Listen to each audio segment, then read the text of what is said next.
Hey, welcome back to another massage gun review comparison video. And what I have here is various designs.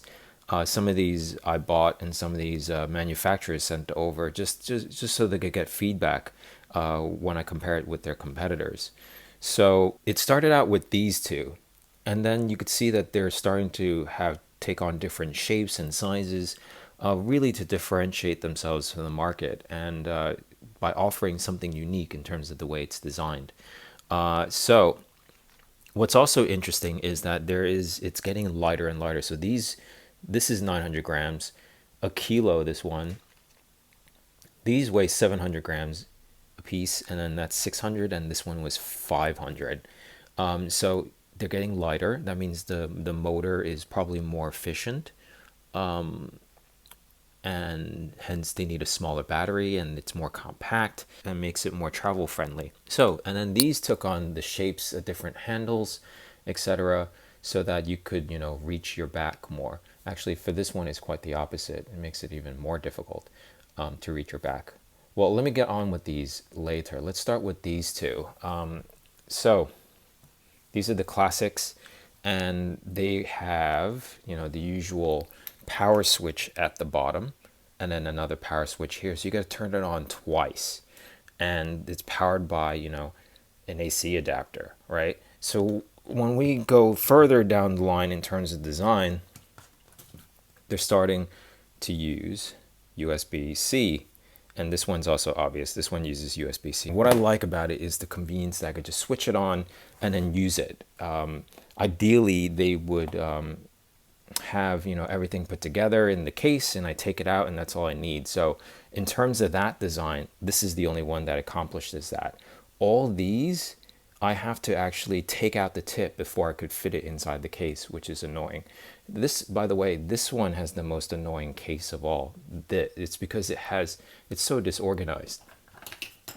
It's just the empty hole for you to put in, and that's it. You just got to go search for your thing. It does come with two of these. It's like different sizes, and it does also come with this weird tool that has a flat and a scraper as well. This is a scraper for your back.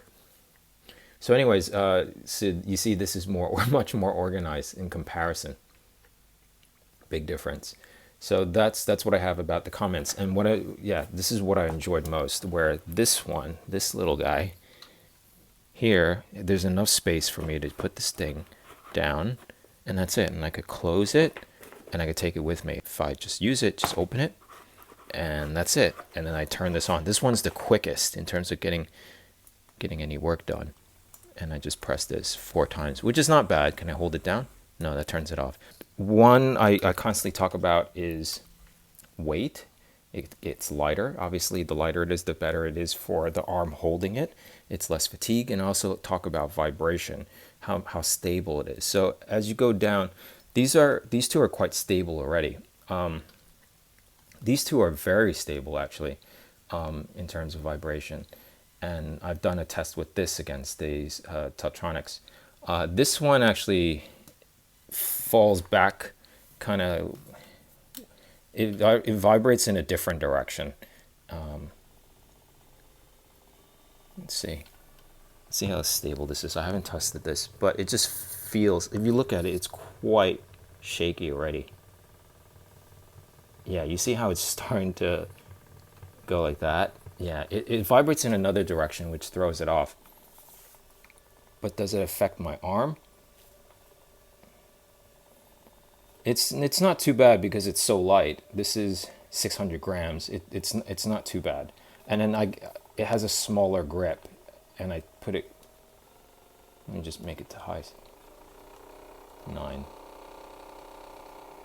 All right, already there's something I don't like about this, in that I have to turn this on. I have to press this 9 times. I can't hold it down. Normally you could hold it down and go to 9. I have to press it 9 times to get to the max, which is annoying. What's good is I don't have to flick the switch on.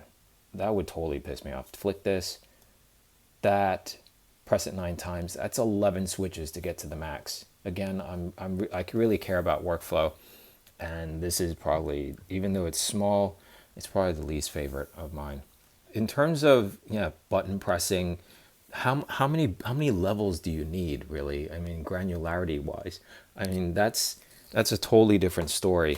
Do you need 30 levels? Like, do you need that level of granularity? To me, it's just max, and then that's it. That's all I need. So in terms of turning it on, in terms of workflow, this is my favorite. Just 1, 2, 3, or just one quick motion. That's it. And then you turn it on to high speed. And that's why I love turning it off. Done. You don't have to press it off and then flick off the power switch. And the other is the sort of accessories that it comes with.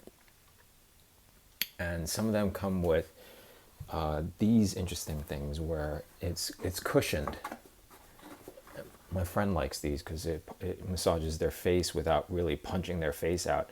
But if you think about it, if you massage your muscles and you're using vibration and this absorbs the vibration, it's actually going against what it's meant to do, right? It's really weird. It doesn't make sense to me. And a lot of reviewers compare the stall force on this, and that's fine if you have really massive muscles that you really need the full maximum force on this. But do keep in mind that when you're using a tip, like if you're used to using a tip like this, all the force is at this pinpoint right here, and you don't need that powerful of a motor to exert a high level of force here. I use pinpoint, so even the smallest motor like this can handle very well. All right, let's talk about the design of these two, why it's shaped like this, and then I'll talk about this. This turns out to be my favorite. So these are on different opposite ends of the spectrum. We have one that's curved in like this, and then the other is curved out. So the reason why I like this is because it's actually acts as a hook. So it kind of wraps around your back over your shoulders, so it's easier to reach your back. So my arm is like this, wrapped around my back, and this could get me a vertical position already, or perpendicular position. Same with the shoulder, top of my shoulder. Imagine the top of my shoulder. It's, you see, this is natural. It's like along. I don't have to bend it like this. Whereas this is the other extreme, where if I'm on the top of my shoulder or trying to reach around the back, it's like this. It's curved up, and it makes it a very awkward wrist. To do that, I have to go like this, closer. This is a more natural gun grip, and that's probably why they designed the way it is. It's more designed to so you can hold it up to here, and the reason why they have this is so you got leverage. So when it kicks back, like an actual gun kicks back, and this actually could kick back, you have more leverage here to push it forward, right? This actually, yeah, this sort of angle gives you more leverage to hold it, to be more stable. And notice there's no hump back. There's no hump like those that need ventilation because they figured out ways to ventilate. This ventilates out from the USB-C, which is quite clever. And last but not least, this also ventilates out of the USB-C port. There's no other point of ventilation, which is quite clever. So why I like this is because it's portable. The case, like I said, you could just take it out, and you could reach your back quite easily as well because you could hold it like this. Sure, you don't have the distance, but you could hold it in different patterns, so it's easy. It's easier on the wrist.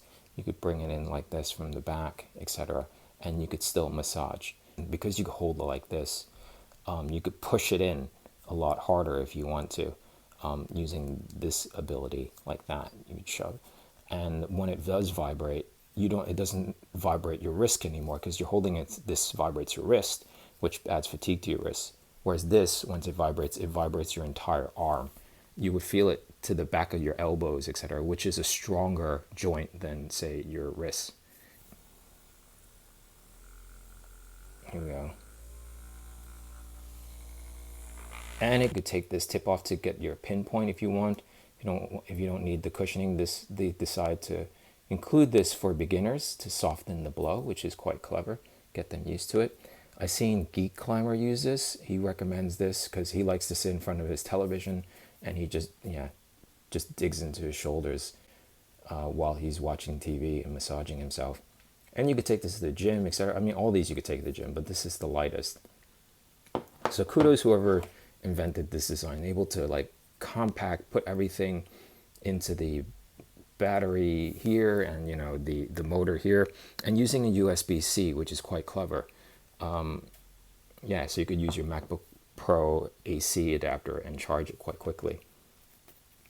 So I hope you enjoyed this little preview. If you have any questions, obviously there's a lot to cover having all these, right?